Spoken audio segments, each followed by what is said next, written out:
We're just looking for these individuals as they're registered to vote here. It's John Thomas and Philip Thomas. Is Gloria here by chance? I love this music, because she's 100 years old and she voted last election from here. Can you see my? I said I want. I just want to make sure you're not 126 years old. No, I'm not. And do you think it's possible like illegal migrants could be voting? Not really. Do you know where the ballots might have gone?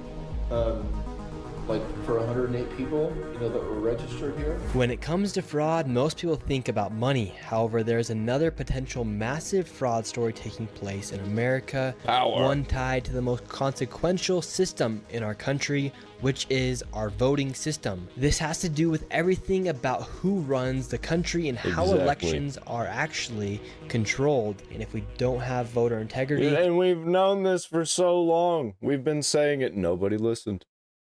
This is like every conspiracy theory that's coming true right now. Nobody listened. Said we were crazy, and then it all comes true. There's still people saying that we're all crazy, even though like all of it's out in front of us right now. What even are we? And there's one state that is the breeding ground for potential voting fraud, and that is California, where it can take up to 1 month to count all the votes. No voter ID, and millions of ballots are cast by mail. And with voter rolls that are extremely vulnerable to errors, such as over 200 people. Next thing you're gonna tell me is that there's fraud happening in New York.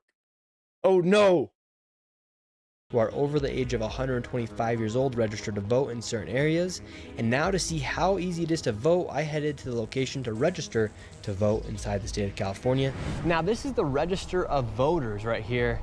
And I want to ask them, why don't you need voter ID to vote here inside of California? I was curious, how come in California you don't need voter ID to vote? Because when you sign your affidavit, you're swearing that you're telling us the truth, and we compare the signature. So it's an honor system.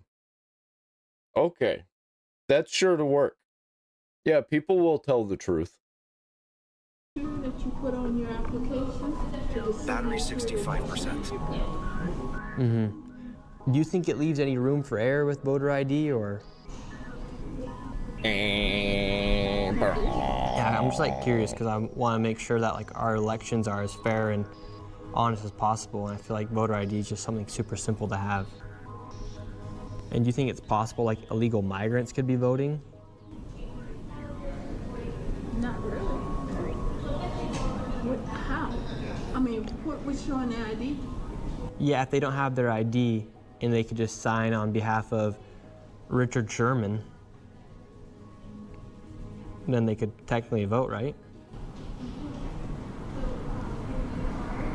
She's so confused.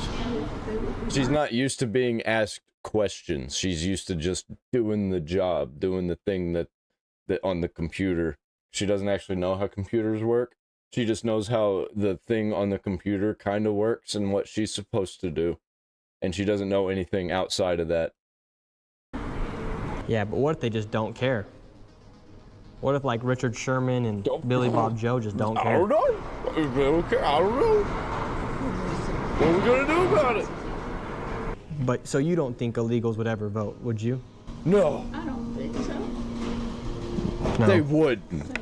So instead of showing your ID, This shit's crazy, dude.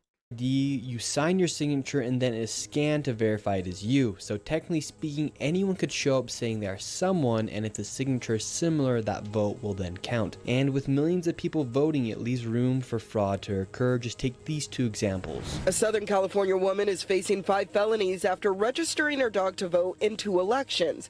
The dog's vote was even counted in one of those elections. Those behind the... Okay, I could get on board with that. But I think we should only let dogs vote. Don't let people vote. Only let dogs vote. Just put them out in front, put paint on their paws, whichever one they paint over first, that's the vote.